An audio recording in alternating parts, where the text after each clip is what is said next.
அனைவருக்கும் வணக்கம். சற்று முன்பு தமிழக அரசு இன்று வெளியிட்டுள்ள 18 முக்கியமான அறிவிப்புகள் என்னென்ன என்பதை பற்றி தான் நம்ம இந்த வீடியோவில் டீட்டெயிலாக பார்க்க போகிறோம். ஸோ முடிந்தளவுக்கு இந்த வீடியோவை ஸ்கிப் பண்ணாமல் முழுமையாக பாருங்கள். இந்த வீடியோக்குள்ளே போகிறதுக்கு முன்னாடி இந்த வீடியோக்கு ஒரு லைக் பட்டனை ப்ரெஸ் பண்ணிடுங்க. நீங்கள் இதுவரைக்கும் என்னோட சேனலை சப்ஸ்கிரைப் பண்ணாமல் இருந்தீங்கன்னா மறக்காமல் சப்ஸ்கிரைப் பண்ணிக்கோங்க. கூடவே அந்த பெல் சிம்லையும் மறக்காமல் கிளிக் பண்ணிக்கோங்க. சரி, வாங்க இப்போ நாம் வீடியோக்குள்ளே போகலாம். முதல் அறிவிப்பு: பராமரிப்பு பணி காரணமாக ஜூன் 1ஆம் தேதி மின்சார ரயில் சேவை மாற்றம் செய்யப்பட்டுள்ளது. காட்டாங்குளத்தூர் பணிமனையில் ஜூன் 1ஆம் தேதி காலை 11:45 மணி முதல் பிற்பகல் 3:15 மணி வரை பராமரிப்பு பணிகள் நடக்கிறது. சென்னை கடற்கரையிலிருந்து செங்கல்பட்டு செல்லும் மின்சார ரயில்கள் கூடுவாஞ்சேரி வரை பகுதியளவு ரத்து செய்யப்பட்டும் உள்ளது. இரண்டாவது அறிவிப்பு: அரசு பள்ளிகளில் காலியாக உள்ள பணியிடங்களுக்கு தற்காலிகமாக ஆசிரியர்களை நியமிக்க பள்ளி மேலாண்மை குழு மூலமாக ஆசிரியர்களை நியமனம் செய்ய பள்ளி கல்வித்துறை உத்தரவிட்டிருக்கிறது. ஜூன் 2இல் பள்ளிகள் திறக்கப்பட உள்ள நிலையில் காலியாக உள்ள ஆசிரியர் பணியிடங்களை நிரப்ப ஆணையிடப்பட்டும் உள்ளது. பிஎட் தேர்ச்சியுடன் ஆசிரியர் தகுதி தேர்விலும் தேர்ச்சி பெற்றவர்களுக்கு முன்னுரிமை வழங்கவும், முதுநிலை ஆசிரியர் பணியிடத்திற்கு முதுநிலை பட்டம் பிஎட் தேர்ச்சி பெற்றவர்களுக்கு முன்னுரிமை தரவும் ஆணை பிறப்பிக்கப்பட்டும் உள்ளது. மூன்றாவது அறிவிப்பு: தற்போது பரவி வரும் கொரோனாவால் பெரிய அளவில் பாதிப்பு இல்லை என அமைச்சரான மா. சுப்பிரமணியன் தெரிவித்திருக்கிறார். இது தொடர்பாக அவர் அளித்த பேட்டியில், கொரோனா பாதிப்பு அதிகரிக்க தொடங்கிய உடனேயே பூனே ஆய்வகத்திற்கு 19 வைரஸ் மாதிரிகளை அனுப்பினோம். 19 மாதிரிகளை ஆய்வு செய்ததில் தற்போது பரவும் கொரோனா வீரியம் இல்லாதது என தெரிய வந்துள்ளது. தமிழ்நாட்டில் உள்ள மருத்துவ கட்டமைப்புகள் சிறப்பாக உள்ளது.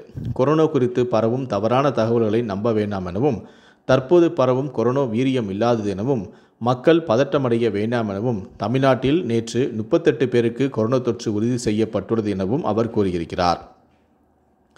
நான்காவது அறிவிப்பு: கடந்த 25 நாட்களில் பொறியியல் கலந்தாய்வுக்கு 2,74,000 பேர் விண்ணப்பம் செய்தும் உள்ளனர்.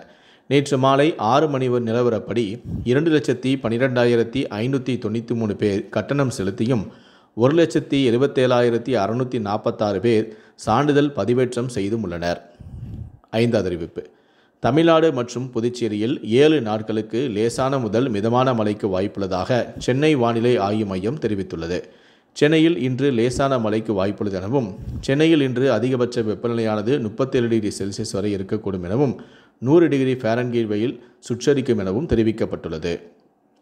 ஆறாவது அறிவிப்பு: வந்தே பாரத் ரயிலில் காலை வேளையில் அசைவ உணவு தவிர்க்கப்படவில்லை எனவும், அவ்வாறான செய்தி தவறு எனவும் தெற்கு ரயில்வே விளக்கம் அளித்திருக்கிறது.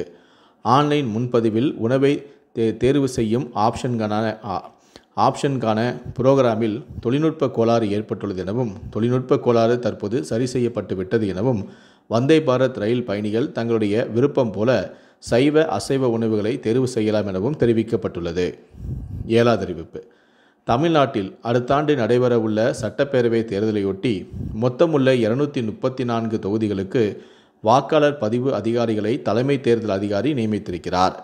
அந்தந்த மாவட்டங்களில் உள்ள மாவட்ட வருவாய் அலுவலர், கூடுதல் ஆட்சியர், துணை ஆட்சியர், உதவி ஆட்சியர் நிலையில் உள்ள அதிகாரிகளை நியமித்து இந்திய தேர்தல் ஆணையம் உத்தரவிட்டுள்ளதாக தமிழக தலைமை தேர்தல் அதிகாரியான அர்ச்சனா பட்நாயக் கூறியிருக்கிறார். எட்டாவது அறிவிப்பு: ஜூன் 2ஆம் தேதி பள்ளிகள் திறக்கப்படாது எனவும், ஜூன் 9ஆம் தேதியே பள்ளிகள் திறக்கப்படும் என்றும் சமூக வலைத்தளங்களில் தகவல்கள் பரவின. இதற்கு தமிழ்நாடு அரசின் தகவல் சரிபார்ப்பகம் விளக்கம் அளித்தும் உள்ளது. அதன்படி திட்டமிட்டபடி ஜூன் 2ஆம் தேதி பள்ளிகள் திறக்கப்படும் என்று தமிழ்நாடு அரசின் தகவல் சரிபார்ப்பகம் தெரிவித்திருக்கிறது. ஒன்பதாவது அறிவிப்பு: தமிழ்நாடு அரசு போக்குவரத்து கழகங்களால் ஏற்கனவே வழங்கப்பட்ட பயண அட்டை, புகைப்படத்துடன் கூடிய அடையாள அட்டை அல்லது பள்ளி சீருடையுடன் மாணவர்கள் பயிலும் பள்ளி வரையிலும் கட்டணமில்லாமல் பயணம் மேற்கொள்ளலாம் என்று அமைச்சரான சிவசங்கர் தெரிவித்திருக்கிறார். 10வது அறிவிப்பு: முதலமைச்சரின் காலை உணவு திட்டத்தில் உப்புமாவுக்கு பதில் பொங்கல் சாம்பார் வழங்க அரசு முடிவு செய்தும் உள்ளது. இதனால் அரசுக்கு 7,80,00,000 கூடுதலாக செலவும் ஏற்படும். ஆனாலும் இதை செயல்படுத்த முடிவு செய்யப்பட்டும் உள்ளது. எனவே முதல்வரின் காலை உணவு திட்டத்தில் வாரந்தோறும் திங்கட்கிழமைகளில் வழங்கப்படும் அரிசி அல்லது ரவை உப்புமா வகைகளுக்கு பதிலாக பொங்கல் மற்றும் காய்கறி சாம்பார் வழங்க முடிவு செய்யப்பட்டும் உள்ளது. 11வது அறிவிப்பு: மதுரையில் முதலமைச்சர் மு.க. ஸ்டாலின் வருகையை ஒட்டி ஜூன் 1ஆம் தேதி இன்று ட்ரோன்கள் பறக்க தடை விதிக்கப்பட்டும் உள்ளது. முதலமைச்சர் பயணம் செய்யும் பகுதிகளில் ட்ரோன் பறக்க தடை விதித்து ஆட்சியர் சங்கீதா உத்தரவிட்டிருக்கிறார். 12வது அறிவிப்பு. திரைப்படங்களில் உள்ளாட்சி அமைப்புகளால் வசூலிக்கப்படும் கேளிக்கை வரியானது 8% 4% குறைத்து அரசு ஆணையிட்டுள்ளது. திரைத்துறையினரின் நீண்டகால கோரிக்கையை ஏற்று தமிழ்நாடு அரசு இந்த நடவடிக்கையை மேற்கொண்டுள்ளது. 13வது அறிவிப்பு. சென்னையில் மின்சார பேருந்துகள் சேவையை முதலமைச்சர் ஜூன் 3ஆம் தேதி தொடங்கி வைக்கிறார்.